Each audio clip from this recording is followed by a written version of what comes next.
On the sideline, he's got that nervous twitch. When the Browns almost went up on the line of scrimmage knowing the clock was running, hey, it's 4th down, you've got time, huddle up. Don't worry about the touchdown right now. Worry about getting those 2 yards for the 1st down. How about Jamel White? We haven't seen him catch the ball in this drive. White lines up as the single setback. Couch, pumping, looks backside, underneath. It's caught. Morgan with the catch at the 10. And he did a tremendous job to hang on to the football. Gets the 1st down, clock still running. Now just spike the ball. Don't even waste the play. Or maybe they're even calling a play. And he spikes it. And the clock stops with 48 seconds remaining. And I'm just wondering if that was going to be one of those fake spikes. I thought he was going to do that. It looked like a la Peyton Manning earlier this year against New Orleans. And you know what? What the Jags are saying, when his arm came forward, you actually have one chance to spike it. They're saying that that's a fumble. Or, you know what? They're not a fumble. I'm sorry, Gus. They're saying that it's intentional grounding because he wasn't out of the pocket. So you have that initial chance to go ahead and spike it, but he faked it. And at that point, when he throws it into the ground, it becomes intentional grounding because you're not outside the pocket. Look at it. See the fake right there? He did it the 2nd time. So he wasn't throwing it to anybody. So what they're discussing is, should that be intentional grounding? Should it? Yes. I believe the way the rule's written, that's exactly what it is. So this is what we've been told. That the replay officials on the previous play, the 4th down play, they tried to buzz the referees on the field, and they wanted the ref to take a look at where the ball was on the Quincy Morgan reception to review it. Replay buzzed prior to the snap. We'll be looking to see if the last pass was incomplete or complete. That's the 4th down reception by Quincy Morgan.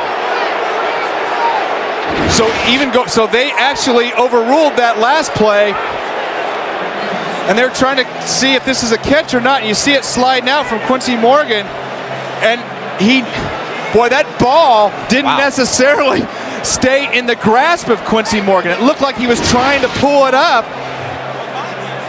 And so forget the potential grounding call, which I thought the Jags were going after originally. They were saying Quincy Morgan was juggling that ball.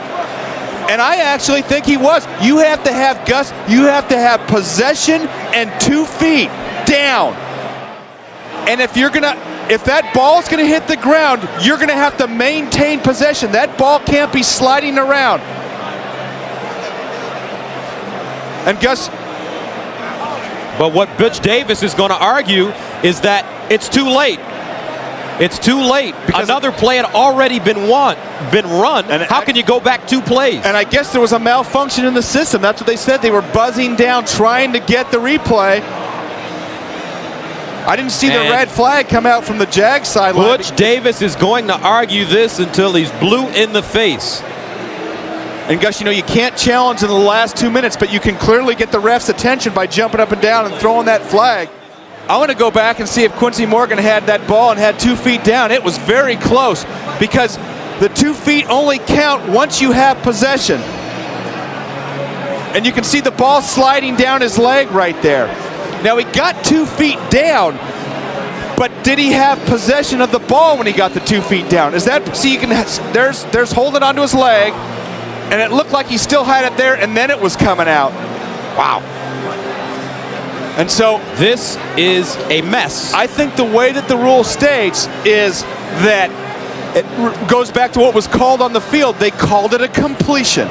So it's got to be irrefutable evidence to overturn it. And they ran another play, which I've never seen happen in this. After review, the pass is incomplete. First down, Jacksonville. So they say he was juggling the ball.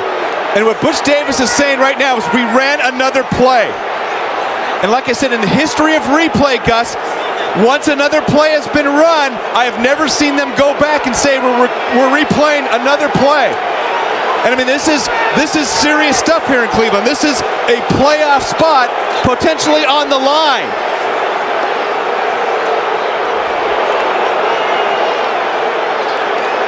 And it's getting ugly here in Cleveland.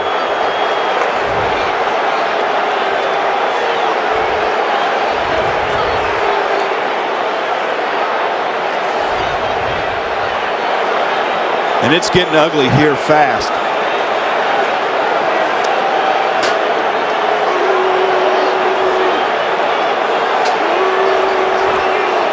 So Jacksonville will take the football back at the 10-yard line.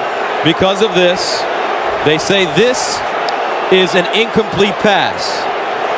Boy, I don't know. He had those 2 feet down. Then you see the ball coming out. But what the fans are upset with is the Browns were able to get to the line of scrimmage and run another play.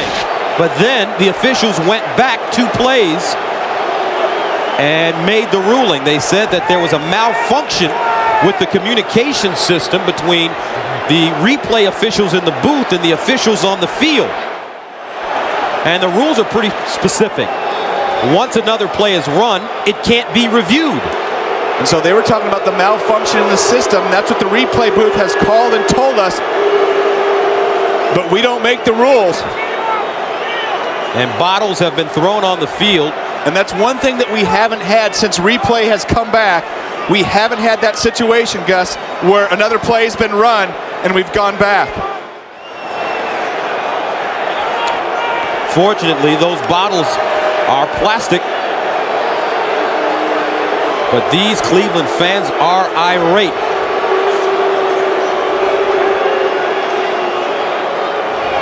And they're trying to clear the end zone. Yeah, well, the Cleveland fans aren't helping any right now by throwing stuff on the field. They got to know better than that. And it's frustrating. The players are frustrating as well. And the players are sitting on the sideline looking around dazed, trying to figure out how this happened. And we've just Butch Davis still arguing his case. And we've just never seen that. Once the play is run, it's all over. And you see teams before try to get up to the line of scrimmage and run another play so they can get beyond the review if they feel it's going to go against them.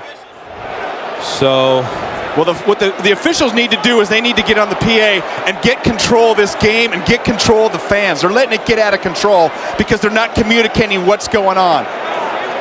Take some control down there and get this situation going. Let us know why and what happened. Talk about the other play being run off, because that is an unusual situation. You've got to let everybody know why this is happening, because just like up here in the booth, nobody has any idea what's going on because they're not telling us. The Browns came into this game with 6 wins, hoping to keep their playoff hopes alive. Needing a win today over Jacksonville. Well, the one thing you got to do if you're the officials right now, if the ball is indeed Jacksonville, then just call the game and get these guys off the field. It's not worth somebody getting hurt. If the fans are going to throw crap on the field, take control and get the players off the field, because this is ridiculous. Just get rid of the. So let's take a look back.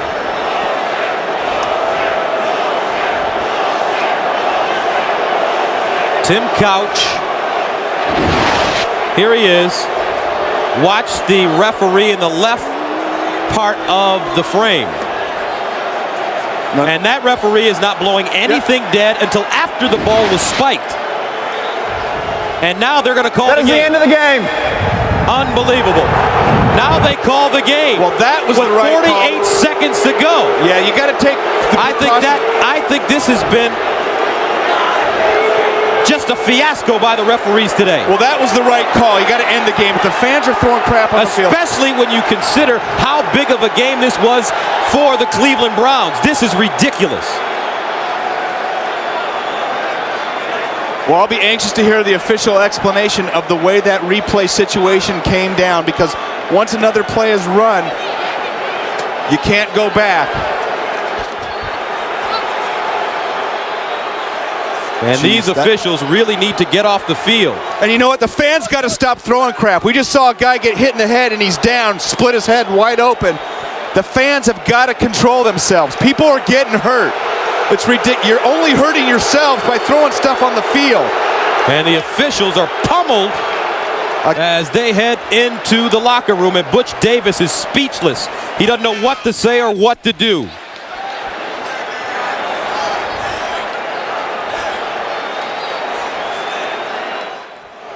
There's the referees. They let their next play run. Nobody's blowing a whistle. Nobody's doing anything. Now this official's going to wave off the play. Incomplete after the ball had been spiked. Well, miscommunication and a problem with the replay system may have cost the Cleveland Browns a chance to go to the playoffs. You've got to communicate and let everybody know what's going on. So the game stopped with 48 seconds left on a call that I'm sure will be talked about in Cleveland for probably the next 6 months. 15-10, the final score. And there's the scene. And the fans are just littering the field. And a fella right in front of us, Gus, got hit in the head with looked like a radio and just split his head wide open. And he's down. And the fans have to be smarter than that during those 30 to 40 seconds. So the referees are claiming, this is what the referees are claiming from replay, is that they were saying they were blowing the ball dead as the ball was being snapped. And from what we've seen on our replays, that's inaccurate. So what an ending. Jacksonville wins 15-10. A controversial ending here in Cleveland. Coming up next, it's the Subway postgame show.